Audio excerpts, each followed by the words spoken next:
আসসালামু আলাইকুম বন্ধুরা, স্ক্রিনে দেখতে পাচ্ছেন দর্শক ভাইরা জাকের আলী অনিককে নিয়ে অনেক ক্ষিপ্ত হয়েছেন।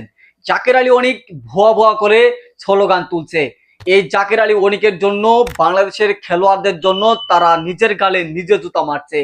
বাংলাদেশের জাকের আলী অনিক, শামীম হোসেন পাটোয়ারি, তৌহিদ হৃদয় এবং লিটন দাসের মতো যদি খেলোয়াড়রা দলে থাকে তাহলে বাংলাদেশ দল কোনো দিনই এগোতে পারবে না। এই জাকের আলী অনিক আজকে যেভাবে খেললো, যে কটে শট খেলছে, প্রত্যেকটি শট বাহির করা শট।